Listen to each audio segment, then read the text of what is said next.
Hello guys, welcome to my YouTube channel. कैसे हैं आप सभी? आशा करता हूँ दोस्तों आप बहुत मस्त होंगे, आप सभी अपनी-अपनी लाइफ में मस्त होंगे और अपनी-अपनी तैयारी में लगे होंगे। दोस्तों पिछला वीडियो मेरा आया था इंग्लिश की स्ट्रैटेजी को लेकर के, जिस पे बहुत सारा प्यार मिला है मुझे और बहुत सारे भाई-बहन ने उसे बहुत अच्छे से पसंद किया है और मुझे उम्मीद है कि उस चीज़ को अपने डेली रूटीन में शामिल करके आप उस पे काम कर रहे होंगे। इंग्लिश को अच्छे बेहतर ढंग से टैकल करने की आप शुरुआत कर चुके होंगे और बहुत सारा चीज़ आप कवर भी कर लिए होंगे। दोस्तों इंग्लिश की स्ट्रैटेजी आने के बाद बहुत सारे भाई-बहन ने मुझसे रिक्वेस्ट किया था कि जिस तरह से मैं इंग्लिश के लिए बहुत अच्छा सा कंसाइज़ स्ट्रैटेजी बनाया था, मैं उसी के सीरीज़ में मैं जीके जीएस के लिए भी एक बेहतर स्ट्रैटेजी लेकर के आया हूँ, एक बेहतर पूरा का पूरा बुक सेटअप और यूट्यूब वगैरह से कहाँ से वीडियो कैसे देखना, उन सब चीज़ों के बारे में लेकर के मैं जीके जीएस को लेकर के भी एक स्ट्रैटेजी बनाऊँ और उसी के संदर्भ में दोस्तों मैं अपना जो है ये वीडियो लेकर के आया हूँ, जिससे आपको बहुत ज़्यादा बेनिफिट होने वाला है। क्योंकि आपको पता है कि जो जीके जीएस होता है इतना आसान होता नहीं, इतनी इसमें इतने सारे सब्जेक्ट्स होते हैं और इतने सारे टॉपिक्स होते हैं, करंट अफेयर्स वगैरह सबको मिला दिया जाए तो सबसे लंबा-चौड़ा जो विषय होता है ना, वो जीके जीएस का होता है। इसमें बहुत सारे सब्जेक्ट्स इसमें आ जाते हैं। तो ऐसे सब्जेक्ट्स के लिए स्ट्रैटेजी बनाना इतना आसान काम नहीं है और इस तरह के सब्जेक्ट्स की तैयारी करना भी इतना आसान नहीं होता है। तो इसीलिए इतना मुझे टाइम लग गया था इस पर, एक बहुत ज़्यादा मैंने अपना जो भी मैं लास्ट ईयर में जितना मैंने अपने हिसाब से प्रैक्टिकली चीज़ों को टैकल किया था और जिन चीज़ों से मुझे फ़ायदा हुआ था एमटीएस और बाकी एग्ज़ाम्स के लिए में पिछले साल में, तो उन सब चीज़ों को कंसाइज़ करने के बाद मैं अब जो है आपके लिए स्ट्रैटेजी लेकर के आ पाया हूँ तकरीबन 8 से 10 दिन के बाद। तो दोस्तों ये स्ट्रैटेजी बहुत ही बेनिफिशियल होने वाली है, उसी तरह से जैसे इंग्लिश आपके लिए साबित हुई है, उसी तरह से ये जीके जीएस वाली स्ट्रैटेजी भी मैं मतलब इस उम्मीद में लेकर के आया हूँ कि आपको फ़ायदा पहुँचाने वाली है। तो दोस्तों वीडियो शुरू करने से पहले मैं एक बात आप लोगों को बता दूँ कि ये जो जीके जीएस का पूरा जो स्ट्रैटेजी मैं लेकर के आया हूँ, इसमें बहुत सारे यूट्यूब चैनल और बहुत सारे बुक्स वगैरह के कंटेंट शामिल हैं। तो आप ये मत समझना कि मैं किसी का यहाँ प्रमोशन करने आया हूँ या किसी का प्रचार मैं कर रहा हूँ। दोस्तों ये पूरी तरह से जो स्ट्रैटेजी है मैं अपने ऊपर मैंने जो चीज़ें अप्लाई करी थी लास्ट ईयर और अभी मैं कर भी रहा हूँ, आपको पता है कि अभी मैंने पढ़ाई छोड़ी नहीं है, वही चीज़ें मैं शामिल करके ना ये पूरी की पूरी स्ट्रैटेजी मैं बनाया हूँ। तो इसमें किसी का जो है प्रचार वगैरह नहीं मैं कर रहा हूँ। हाँ, प्रैक्टिकली जो चीज़ें मुझे अच्छी लगी हैं, मैंने अपनी प्रिपरेशन के दौरान जो चीज़ें मुझे बेनिफिशियल लगी हैं, मुझसे जिन चीज़ों से मुझे फ़ायदा हुआ है, जिन चैनल्स को, जिन बुक्स को मैंने फ़ॉलो करा था, वही चीज़ मैं आपको बता रहा हूँ। अगर आपको अच्छा लगे तो इसको पालन करना, इन चीज़ों को अपने डेली रूटीन में शामिल करके पढ़ाई करना। अगर ना अच्छा लगे तो भाई मत करना, कोई ज़ोर ज़बरदस्ती नहीं है। तो ये चीज़ दोस्तों मैं क्लियर कर देना चाहता था। तो चलिए देखते हैं। तो देखिए GK GS strategy for SSC exams, ये जो स्ट्रैटेजी है ना भाई, केवल एमटीएस के लिए नहीं है, एसएससी की कोई भी एग्ज़ाम आप दे रहे हो या रेलवे का भी अगर दे रहे हो या और भी जो वन डे एग्ज़ाम्स होते हैं, अगर उनकी भी आप प्रिपरेशन कर रहे हैं ना, तो ये स्ट्रैटेजी आपको फ़ायदा पहुँचाने वाली है, क्योंकि जीके जीएस तो लगभग सेम ही होता है, कुछ ही टॉपिक का फ़र्क होता है। तो ये जो स्ट्रैटेजी है, ये इस तरह से बनाई गई है कि हर एग्ज़ाम्स के लिए बेनिफिशियल है, लाभदायक है। देखिए, जो अपना जीके जीएस होता है ना, ये बहुत सारे छोटे-छोटे नहीं, बड़े-बड़े इसके सब्जेक्ट्स होते हैं, अलग-अलग टॉपिक्स होते हैं, जिनसे मिल कर के पूरा जीके जीएस बनता है।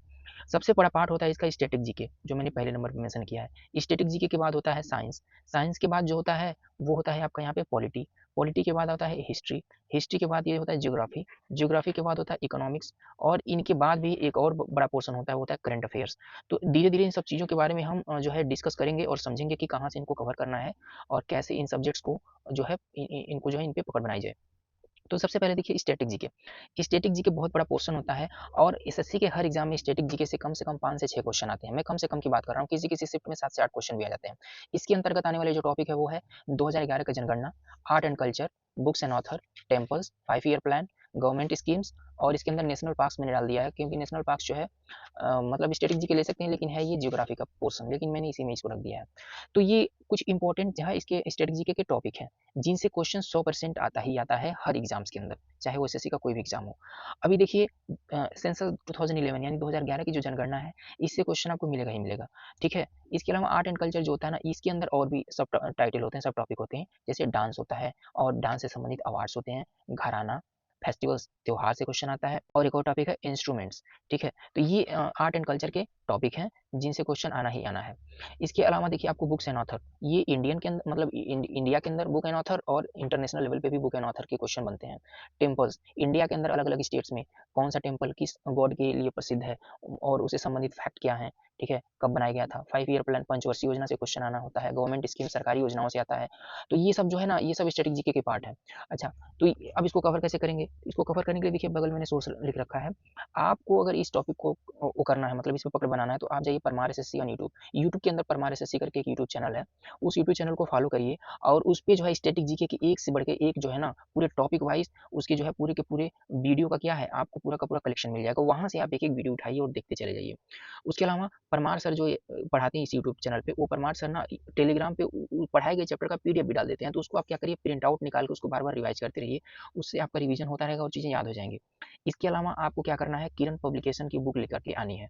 किरण पब्लिकेशन की जो बुक होती है वो प्रीवियस ईयर बेस्ड बुक होती है, उसमें एसएससी जितनी क्वेश्चन पूछी है, चाहे वो स्टैटिक जीके पार्ट हो, साइंस के क्वेश्चन हो, पॉलिटिक मतलब जीके जिसमें जितने टॉपिक होते हैं उनसे जितना क्वेश्चन एसएससी के एग्जाम में आया हुआ होता है, वो किरण पीवाई की बुक में पूरा का पूरा क्वेश्चन आपको मिल जाएगा विद सॉल्यूशन, सॉल्यूशन के साथ। अभी मैं आपको दिखा देता हूँ वो जो बुक है वो ये है। तो दोस्तों यही है वो किरण की, देखिए टीसीएस पीवाई की यानी कि टीसीएस ऑनलाइन एग्जाम जो कराती है उसकी एग्जाम में आया हुआ जितना भी क्वेश्चन है वो पूरा पूरा देखिए एसएससी, ये किरण पब्लिकेशन की बुक है, एसएससी सामान्य अध्ययन सॉल्व पेपर, पूरा का पूरा 23 मार्च तक का इसमें कलेक्शन है, 14,300 का, मतलब 14,300 क्वेश्चन का इसमें पूरा का पूरा कंपाइलेशन है, पूरे के पूरे क्वेश्चन हर शिफ्ट हर एग्जाम का पूरा विद डिटेल एक्सप्लेनेशन। और इसकी एक खास बात ये है ना कि ये पूरा टॉपिक वाइज होता है, जिससे ढूंढने में और पढ़ने में बड़ा आसानी हो जाता है हर एक बच्चे के लिए जो भी किसी भी कंपटीशन की तैयारी कर रहा है। तो दोस्तों ये टीसीएस की एसएससी की पीवाई की बुक है, जिसे लेना कंपलसरी है। आप इस एक सिंगल बुक से एसएससी के आए हुए हर टॉपिक के प्रीवियस ईयर क्वेश्चन पे प्रैक्टिस कर सकते हैं और अपनी तैयारी को एक नया रूप दे सकते हैं। इसके अलावा दोस्तों आपको क्या करना है ना, पीवाईक्यू लेने के साथ साथ आपको एक और बुक लेनी है जीके की। वो बुक हो सकती है चाहे वो लूसेंट की बुक हो, चाहे वो लूसेंट की बुक हो, या किरण पब्लिकेशन की ही एक एनसीईआरटी लेवल की एक बुक आती है, जो मैं अभी आपको जो है उसका जो इमेज है यहाँ वीडियो में लगा दे रहा हूँ। तो दोस्तों ये था किरण एनसीईआरटी की बुक, जो आपको मार्केट से ले लेनी है, या लूसेंट लीजिए या किरण की लीजिए। इसमें क्या है ना, इसको देखिए दोस्तों, पीवाईक्यू बुक के साथ साथ ये जो पूरा सब्जेक्टिव बुक होता है ना, इसको पढ़ते रहना आपको, क्योंकि इसमें इसको पढ़ने से आपको एक रिदम मिलेगा जो आपको बार बार चीज़ों को रिवाइज करने में मदद करेगा। तो एक सब्जेक्टिव बुक का होना जरूरी है, टॉपिक वाइज आप पढ़ेंगे और उससे संबंधित जब लेक्चर देखेंगे ना तो चीज़ें बार बार दिमाग में सर्कुलेट करेंगी, और फिर जब पीवाईक्यू बुक आप लगाएंगे, पीवाईक्यू बुक से टॉपिक वाइज जब क्वेश्चन सॉल्व करेंगे तो ना वो क्वेश्चन धड़ाधड़ पे बनते चले जाएंगे और आपको खुद ही लगने लगेगा कि हाँ मेरी तैयारी हो रही है, चीज़ें मुझे याद हो रही हैं। ठीक है, तो इस तरह से ये स्टैटिक जीके के अंदर जितने टॉपिक हैं, ये सभी के सभी वन बाय वन करके आप ना क्या करिए, उसको पढ़ते रहिए, पीवाई की बुक से लगाते रहिए, परमार एसएससी यूट्यूब चैनल पे चाहे ऑनलाइन देखिए या उस सब्जेक्टिव बुक से उस पर्टिकुलर टॉपिक को क्या करिए, बुक से पढ़ के चीज़ों को याद करिए। ये पूरा का पूरा डांस, अवार्ड, घराना, फेस्टिवल्स और इंस्ट्रूमेंट्स, ये पूरे की पूरी चीज़ें उसमें क्या मिल जाएंगी आपको, उस बुक में मिल जाएगा टॉपिक वाइज, और पीवाई के अंदर टॉपिक वाइज चीज़ों को रिवाइज करिए और पढ़ते रहिए। अगले टॉपिक की ओर बढ़ते हैं, दूसरा है साइंस। देखिए साइंस 3 पार्ट में होता है, पहले मैं बता दूँ साइंस के जो क्वेश्चन होते हैं ना, साइंस जो है वो हर शिफ्ट में एसएससी एमटीएस या सीएचएसएल या सीजीएल हर शिफ्ट में आपको 2 क्वेश्चन देखने को मिल जाएगा। 2 क्वेश्चन का मतलब है बायोलॉजी से क्वेश्चन आना ही आना है, और हो सकता है कि फिजिक्स या केमिस्ट्री से क्वेश्चन। तो सबसे ज़्यादा जो रेशियो होता है ना साइंस में जिस पोर्शन से आने का, वो होता है बायोलॉजी। सबसे पहले साइंस में आपको पढ़ना है बायोलॉजी, उसके बाद आपको करना है फिजिक्स, और सबसे आखिरी में करना है केमिस्ट्री। ठीक है, ये प्रायोरिटी आपको होना चाहिए। साइंस के लिए बायोलॉजी सबसे पहले पढ़ना है, उसके बाद फिजिक्स, उसके बाद केमिस्ट्री। कहाँ से पढ़ेंगे साइंस के लिए? तो देखिए सबसे जो बेस्ट सोर्स है ना साइंस को कवर करने का, वो है एनसीईआरटी। एनसीईआरटी की बुक आपको पढ़नी है, कौन सी पढ़नी है, 6 से 10, यानी कि कक्षा 6 से 10 तक की जो बुक है, 5 बुक होगी आपकी, लेकिन आपको देखो भाई पढ़ना पड़ेगा, क्योंकि अब वो कहाँ से क्वेश्चन उठा देगा ना, वो कोई भरोसा नहीं है। हाँ, 6 से 10 तक की बुक आप एक बार पढ़ लेते हैं यूट्यूब की मदद से, या आप खुद अगर इतने सक्षम हैं, एक बार आप इन बुक्स को पढ़ लेते हैं, तो साइंस में और कहीं आपको करने की जरूरत नहीं है। और पढ़ने के बाद किरण की जो पीवाई की बुक जो भी मैंने दिखाया है, उसी पे जितना ये बायोलॉजी, फिजिक्स और केमिस्ट्री के क्वेश्चन आए हैं, किरण पीवाई की बुक जो मैंने अभी दिखाया, उससे आप प्रैक्टिस कर लीजिए। जितना क्वेश्चन प्रीवियस ईयर में आया, उन सब पे पकड़ बना लीजिए, उसके एक्सप्लेनेशन को समझ लीजिए, उससे बाहर आपको कहीं क्वेश्चन नहीं मिलेगा। यही है साइंस को तैयार करने का एकमात्र जरिया। इसके अलावा और भी बहुत सारी बुक्स हैं दोस्तों जिसको आप रेफर कर सकते हैं, लेकिन मेरी हिसाब से तो यही दोनों बेस्ट रहेगा। एनसीईआरटी की बुक 1 बाय 1 करके पढ़ लीजिए 6 से 10 तक, और किरण की पीवाई की बुक आप लगा लीजिए। आपको इसके अलावा साइंस में और कहीं भटकने की जरूरत नहीं पड़ेगी। इसके बाद बात करते हैं दोस्तों पॉलिटी। पॉलिटी भी एक बहुत ही इंपॉर्टेंट पार्ट है एसएससी के अंदर, जो जीके जीएस का पोर्शन है उसमें पॉलिटी का भी बहुत बड़ा रोल होता है, और पॉलिटी से भी हर शिफ्ट में कम से कम 2 क्वेश्चन आपको देखने को मिलेंगे। देखिए यहाँ भाग, अनुसूची और अनुच्छेद में क्यों लिख दिया हूँ, क्योंकि दोस्तों अभी एसएससी एमटीएस 2024 का जो मैं पेपर दिया हूँ, उसे दोस्तों आप बात नहीं मानेंगे, भाग से संबंधित एक क्वेश्चन आया था कि फला भाग किस चीज़ से संबंधित है, और मैं कन्फ्यूज हो गया था और मेरा क्वेश्चन गलत हो गया। तो देखिए क्या करना, आपको पता है कि भारतीय संविधान में शुरू-शुरू में तो आप देखेंगे 22 भाग है, लेकिन अभी जो है वर्तमान में उसके अंदर संशोधन करके 25 भाग टोटल कर दिए गए हैं। अनुसूची और अनुच्छेद, अनुच्छेद तो 400 से ज़्यादा अनुच्छेद है, अनुसूची 12 है। तो देखिए कौन-सा भाग किससे संबंधित है, ठीक है? और उसके बाद कौन-सी अनुसूची किससे संबंधित है, ये भी आपको एकदम रटा होना चाहिए, क्योंकि इससे भी क्वेश्चन डायरेक्ट बन रहे हैं आजकल। दूसरी चीज़, तीसरी चीज़ अनुच्छेद। अनुच्छेद आपको 1 से लेकर के 51 तक जो अनुच्छेद होते हैं वो बिल्कुल जुबान पे रटा होना चाहिए, एकदम रट लीजिए। उसके बाद 52 से शुरू होता है राष्ट्रपति, 52 से लेके 61-62 तक राष्ट्रपति से संबंधित अनुच्छेद उसको रट लेना है। इस तरह से करते हुए आपको 100 तक की जितने इंपॉर्टेंट अनुच्छेद हैं वो एकदम रटा-रटाया होना चाहिए। ये आपको करना है या तो लूसेंट की बुक से या जो भी आपके पास सब्जेक्टिव बुक है जीके जीएस के लिए, तो या तो लूसेंट वाली बुक में सब कुछ दिया हुआ है 1 बाय 1 करके, वहाँ से रट लीजिए या फिर कोई भी दूसरी सब्जेक्टिव बुक से। और दूसरी चीज़ पीवाई की बुक, वही किरण वाली जो मैंने अभी दिखाया, उसी बुक से जो पॉलिटी वाले पीवाई के क्वेश्चन है उन सबको लगा डालिए। आपका क्वेश्चन एक भी क्वेश्चन मिस नहीं होगा, चाहे वो एमटीएस का हो या कोई और भी एग्जाम हो। पीवाई क्यू से पूरा का पूरा पॉलिटी का क्वेश्चन लगा लीजिए। लूसेंट से जो मैंने बताया भाग, अनुसूची और अनुच्छेद, अनुच्छेद कम से कम 1 से 100 तक पूरा का पूरा अनुच्छेद आपको रटा होना चाहिए। और उसके बाद भी बहुत सारे अनुच्छेद होते हैं जैसे संशोधन से संबंधित और मुख्य न्यायाधीश वगैरह से संबंधित, वो भी आपको देखना है 100 के बाद जो भी होते हैं। लेकिन ये जो शुरुआत के ना 100 तक हैं, 85, 90, 100 तक के जो अनुच्छेद हैं वो सब आपको एकदम रटा-रटाया होना चाहिए। और इसके अलावा अगर आप और चाहते हैं कोई ऑनलाइन सोर्स पॉलिटी को मजबूत करने का, तो वही परमार एसएससी सर का एक वन शॉट वीडियो है 6 घंटे का, तकरीबन 6 आवर्स का वो वन शॉट है। वन शॉट का मतलब है पूरा का पूरा पॉलिटी उन्होंने 6 घंटे में खत्म किया है, अभी 6 महीने पहले का वो वीडियो है, उसको आप देख सकते हैं। ठीक है, तो परमार सर का वन शॉट वाला वीडियो देख लीजिए, पीवाईक्यू की बुक को सॉल्व करिए। और जो मैंने याद भाग, अनुसूची और अनुच्छेद को याद करने का एक तरीका मैंने बताया, लूसेंट वाली बुक से जाकर के उन सबको पढ़ लीजिए, याद कर लीजिए। इतना कर लेंगे तो पॉलिटी वाला जो 2 क्वेश्चन आने वाला है ना, वो कभी आपसे मिस नहीं होगा। ठीक है, अगली चीज़ हिस्ट्री। हिस्ट्री देखिए, हिस्ट्री 3 भागों में डिवाइड होती है, एंशिएंट, मिडिवल और मॉडर्न। इसमें सबसे ज़्यादा इंपॉर्टेंट है ना, वेरी वेरी इंपॉर्टेंट, वो है मॉडर्न वाली हिस्ट्री।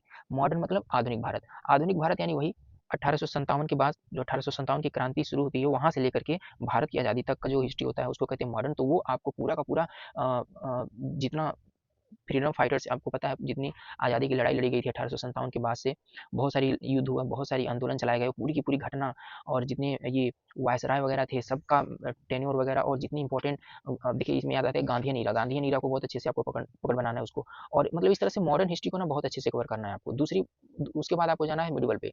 मिडिवल मतलब मध्यकालीन भारत, जिसके बहुत सारे राजा महाराजाओं का, वो मुगल वगैरह से संबंधित पूरा का पूरा आपको तैयार करना है। और उसके बाद से आना है सबसे ज़्यादा सबसे आखिरी में आपको आना है एनसीएंट पे, प्राचीन इतिहास पे। तो इस तरह से आपको क्या करना है, इनका जो क्रम रखना है और इस तरह से हिस्ट्री को तैयार करना है। हिस्ट्री को तैयार करने का जो सोर्स है ना भाई, वो देखिए परमार सर का ना एक एफआरबी बैच है। एफआरबी मतलब होता है फास्ट रिवीजन बैच। उन्होंने क्या किया है ना, 1 साल पहले, पिछले साल इसी दिन में वो एफआरबी बैच चला रहे थे। वो क्या कर रहे थे ना, हिस्ट्री के एक-एक टॉपिक को, इनफैक्ट हिस्ट्री का ही नहीं, वो पूरे जीके का, हिस्ट्री, ज्योग्राफी, साइंस और पॉलिटी का टॉपिक वाइज ना, वो क्या किए हैं ना, माइंड मैप, वो क्या किए हैं भाई, माइंड मैप बना बना के एक एक टॉपिक का एक बार में माइंड बना करके उसको पूरा का पूरा 30 मिनट 25 मिनट की वीडियो में पूरा ही टॉपिक को खत्म कर दिए। और इतना अच्छा से वो समझा दिया ना कहानी की तरह कि पूरा दिमाग में घुस जाएगा। तो एफआरबी बैच यूट्यूब पे सर्च कर लीजिएगा भाई परमार सर, तुरंत वहाँ का पूरा वीडियो का सीरीज आ जाएगा, उसमें से 1 बाय 1 देखते रहिए। और वो जो पूरा का पूरा एफआरबी बैच का जो माइंड मैप है ना, वो टेलीग्राम से जाके लोड करके उसको बार बार देखते रहिए, पूरा का पूरा घटना आपको ऐसे ही याद हो जाएगा।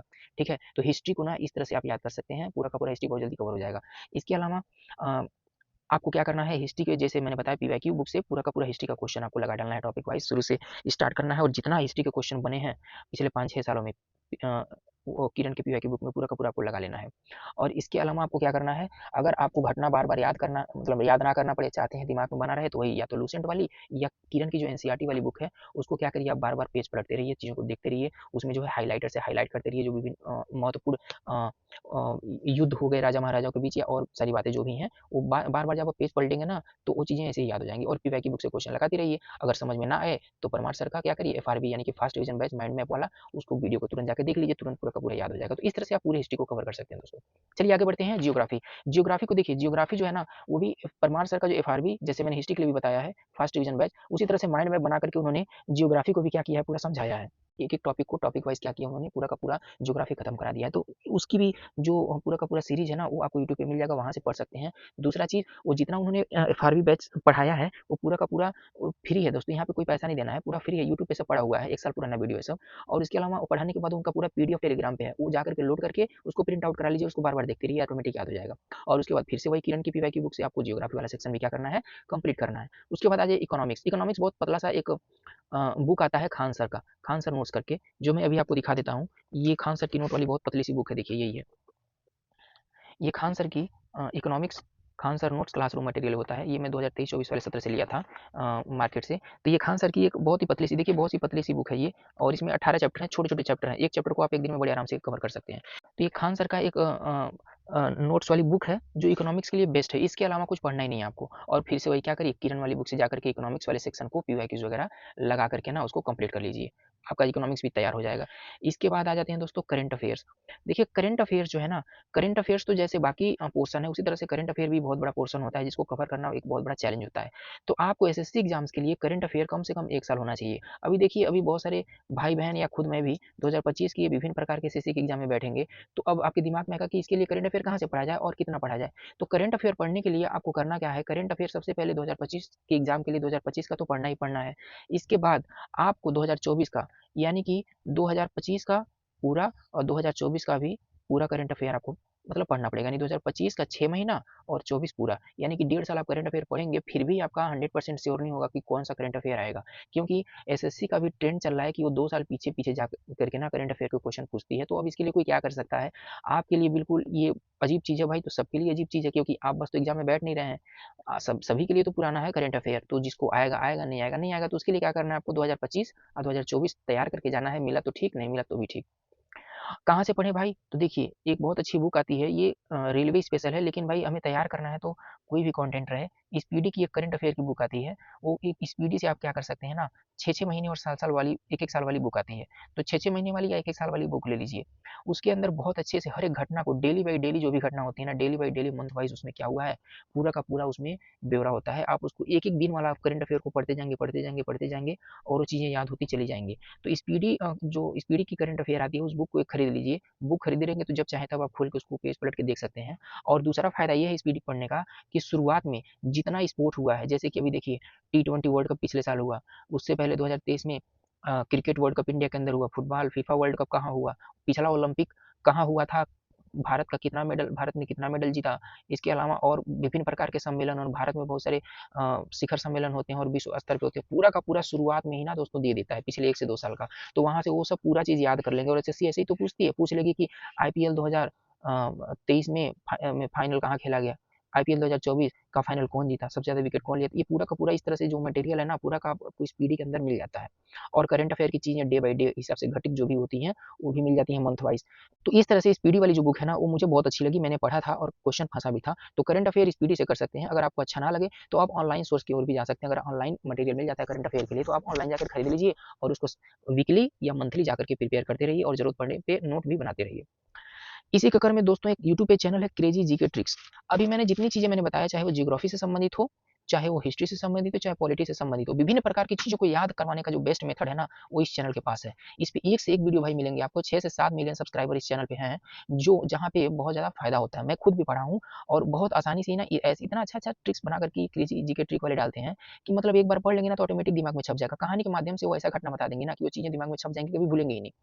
तो क्रेजी जी के ट्रिक को भी जाकर के जो है इस चैनल को फॉलो कर लीजिएगा और इस पे जाकर के 1-2 वीडियो आप देखना भाई, आपको खुद ही बहुत अच्छा लगेगा और आप इसके अंदर बड़े हर एक वीडियो को जाकर के ना देखना, आपको बहुत मतलब ऑटोमेटिक आपको ऐसा लगेगा कि मुझे देखना है, क्योंकि इस हिसाब से वो बताते हैं, पढ़ाते हैं सब कि मतलब बहुत ही अच्छा लगता है। तो इस चैनल पे भी जाकर के आप इसको फॉलो कर लीजिएगा और जाकर के इस पे बहुत सारे वीडियोज़ पड़े होंगे, हर जीके के हर सब्जेक्ट से रिगार्डिंग, वहाँ पढ़ेंगे तो आपको बहुत ज़्यादा बेनिफिट होगा, चीज़ों को याद करने में मदद मिलेगी। तो दोस्तों ये जीके का पूरा जो है ना, मैंने सब्जेक्ट वाइज़ और कैटेगरी वाइज़ पोर्शन मैंने आपसे डिस्कस कर लिया। एक चीज़ भाई मैं बता दूँ यहाँ पे, देखिए अभी मैंने बहुत सारी सब्जेक्ट्स को लेकर के परमार सर को मैंने रिकमेंड किया है कि परमार सर का ये पढ़ लीजिए, वो पढ़ लीजिए। एक चीज़ परमार सर की भाई ये है ना कि परमार सर ना वो थोड़े से इंग्लिश लैंग्वेज में ही पढ़ाते हैं, ठीक है ना? परमार सर की एक कमी है, जो हिंदी मीडियम वाले बच्चे हैं उनको लिए थोड़ी दिक्कत हो सकती है, क्योंकि जो मान लीजिए वो हिस्ट्री पढ़ा रहे हैं, तो हिस्ट्री के अंदर तो ठीक है हिंदी में बोल देते हैं, लेकिन जब साइंस वाइंस पढ़ाते हैं, इकोनॉमिक्स वगैरह पढ़ाते हैं और बाकी सब्जेक्ट जब पढ़ाते हैं ना, तो उनके अंदर की कमी ये है कि वो इंग्लिश में ही जो छोटे-छोटे टर्म्स आते हैं उसको पढ़ा के वो आगे बढ़ जाते हैं। तो जो हिंदी मीडियम वाले मेरे भाई-बहन होंगे उसको कैसे समझेंगे, तो उनके लिए दिक्कत हो सकती है। तो अगर परमार सर से पढ़ने में आपको दिक्कत हो, तो आप जो है ना नवीन सर, अभी हाल-फिलहाल में वो बहुत अच्छे से जीके जीएस के पोर्शन को, जैसे हिस्ट्री हो गया, पॉलिटी हो गया, उसको बहुत अच्छे से नवीन सर जो है ना वो कवर करा रहे हैं। वो तो उनके चैनल को जाके आप फॉलो कर लेना और उनकी वीडियो 1-2 देखना। अगर उनका वीडियो पसंद आता है तो जैसे मैंने परमार सर के बारे में बताया ना, बिल्कुल वही चीज़ें, वही प्लेलिस्ट वीडियो की यूट्यूब पे फ्री में आपको नवीन सर की भी मिल जाएँगी। तो नवीन सर को जाकर, अगर आप हिंदी मीडियम वाले बच्चे हैं तो नवीन सर को फॉलो करके यही चीज़ नवीन सर से पढ़िए आप, जैसे मैंने परमार सर से बताया। लेकिन अगर आपकी इंग्लिश ठीक-ठाक है, आपको दिक्कत नहीं हो रही है, इंग्लिश पे थोड़ी सी पकड़ है आपकी, तब आप परमार सर को फॉलो करिए, क्योंकि परमार सर स्पेशली एसएससी के लिए ही पढ़ाते हैं और उनको पढ़ाने का बहुत ज़्यादा मतलब वो पता भी है कि कैसे पढ़ाना, कैसे बेहतर से बेहतर ढंग से समझाया जाए, उनको बहुत अच्छे से ये सब चीज़ें पता है। तो दोस्तों ये पूरा का पूरा जो है जीके जीएस का स्ट्रेटजी था दोस्तों, बहुत लेंदी ये सब्जेक्ट होता है और इसकी जो स्ट्रेटजी है ना भाई बहुत लेंदी था बताना मेरे लिए। दोस्तों अब वीडियो को एंड करने से पहले मैं एक चीज़ और बता दूं, जैसे अभी मैंने जिक्र किया था कि परमार सर का जो एफआरबी बैच होता है माइंड मैप के थ्रू, वो उसका क्या स्पेसिफिकेशन है। तो दोस्तों उसका यही स्पेसिफिकेशन है ना, वो माइंड मैप जो पढ़ाते हैं वो ऑनलाइन यूट्यूब पर, उसका पूरा का पूरा जो माइंड मैप है ना, देखिए यहाँ पर मैंने प्रिंट आउट कर लिया है। वो माइंड मैप को क्या करते हैं, टेलीग्राम चैनल पे डाल देते हैं, बच्चे उसको जा जाके देखते हैं, उसका प्रिंट आउट निकाल लेते हैं, जिससे बिना कहीं भटके उनको एक ही जगह पूरा कंटेंट मिल जाता है और रिवीजन करने में फायदा होता है। तो देखिए यहाँ पे क्या है ना, ये फेस्टिवल फेस्टिवल का पूरा ये माइंड मैप है। देखिए लद्दाख में कौन कौन से फेस्टिवल मनाए गए हैं, लोसर, हेमिस, साकादावा। केरल में पूरा का पूरा, कर्नाटक, झारखंड, मतलब हर एक स्टेट से संबंधित पूरा का पूरा जो फेस्टिवल बनता है, मनाया जाता है, वो पूरा का पूरा उन्होंने माइंड मैप में समझा दिया है। वहाँ पे जब जाएँगे ऑनलाइन पढ़ेंगे ना, तो ये पूरा का पूरा उन्होंने अच्छे से याद भी करवाया हुआ है। उनकी यही खासियत है कि वो याद भी करवा दिए हैं। तो इसको जो है ऐसे आप याद कर सकते हैं। इसके अलावा इसके बाद भी देखिए ये मतलब पूरे 2800 राज्य कि जो है ना पूरे के पूरे, ये पूरे फेस्टिवल किस राज्य में कौन सा मनाया जाता है, पूरा का पूरा उनका क्या है माइंड मैप का एक पीडीएफ है जो मैं निकाल के रखा हूँ। इसके अलावा और भी बहुत सारे पीडीएफ है, मैं बता दूँ क्योंकि बहुत सारे दोस्त कह सकते हैं कि भाई फेक रहा होगा, लेकिन देखिए ये जो है सोलर सिस्टम ज्योग्राफी का है, ये वही मैंने बताया, ये इंग्लिश में पूरा का पूरा है, लेकिन वो हिंदी में भी आपको वहाँ मिल जाएगा, क्योंकि मुझे सोलर सिस्टम में इंग्लिश में ही पढ़ा हूँ, तो मुझे इंग्लिश में ही समझ में आता है, इसीलिए मैं इंग्लिश वाला निकलवाया हूँ, तो हिंदी में भी वहाँ मिल जाएगा। ये पूरा सोलर सिस्टम पूरा देखिए माइंड मैप है। इसके अलावा ये प्लेनेट, सोलर सिस्टम के बाद पूरा प्लेनेट्स यहाँ पे देखिए, कौन प्लेनेट्स की क्या बातें हैं, क्या फैक्ट है, पूरा का पूरा कितना अच्छा से उन्होंने माइंड मैप बना करके समझा दिया है। एक बार आप इसको खोल के 5 मिनट पढ़ेंगे, पूरा का पूरा प्लेनेट आपका रिवाइज हो जाएगा।